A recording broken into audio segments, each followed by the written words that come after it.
क्यों 5 भाइयों ने अपनी ही बहन को मारकर उसका मांस खाया। बहुत पुराने समय की बात है। एक गांव में एक गरीब परिवार रहता था, जिसमें 5 भाई और एक बहन थी।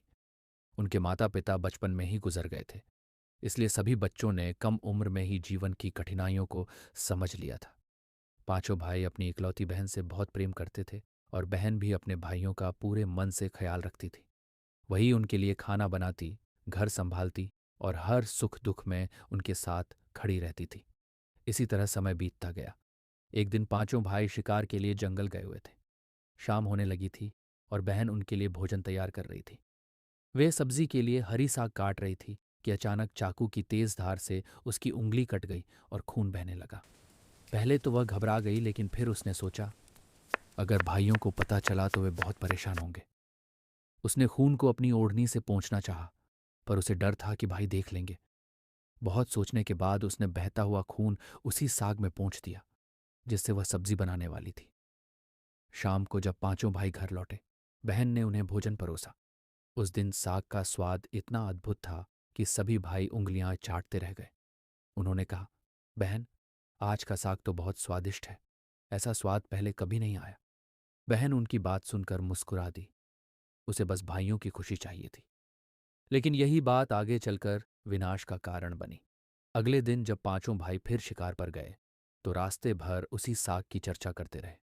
वे सोचने लगे कि आखिर उसमें ऐसा क्या था जिससे उसका स्वाद इतना अलग था। शाम को घर लौटकर उन्होंने बहन से पूछा।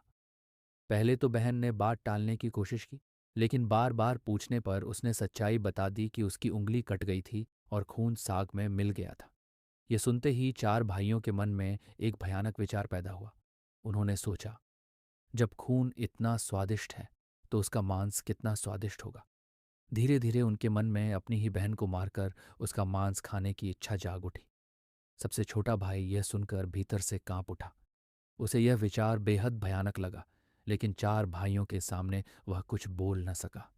बड़े भाई ने योजना बनाई, कल हम बहन को शादी का बहाना देकर जंगल ले जाएंगे और उसे मार डालेंगे।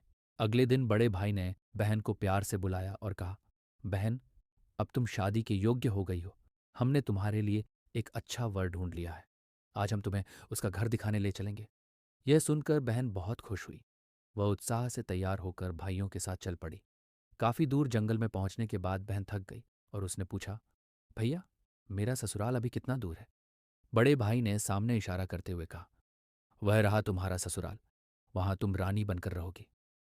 जैसे ही बहन आगे बढ़ी, अचानक सभी भाइयों ने उसे पकड़ लिया और पेड़ से बांध दिया। बहन घबराकर रोने लगी। भैया, ये क्या कर रहे हो? लेकिन भाइयों के चेहरों पर अब कोई दया नहीं थी। चारों भाइयों ने बारी बारी से उस पर तीर चलाए, लेकिन हर बार उनका निशाना चूक गया। अब सबसे छोटे भाई की बारी आई। बहन ने जब अपने छोटे भाई को मजबूर देखा, तो उसने मन ही मन ईश्वर से प्रार्थना की, हे भगवान, मेरे छोटे भाई का तीर मुझे भेद दे, ताकि उसे इन पापी भाइयों के हाथों मरना न पड़े। छोटे भाई ने कांपते हाथों से तीर चलाया। तीर सीधे बहन की छाती में जा लगा। कुछ देर तड़पने के बाद उसने वहीं अपने प्राण त्याग दिए। चारों भाइयों ने निर्दयता से उसके शरीर के टुकड़े कर दिए और उसका मांस पकाने लगे।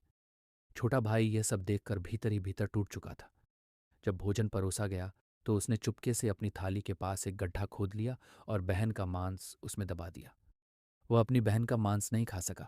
बाकी भाई लालच में अंधे होकर अपनी ही बहन का मांस खाते रहे।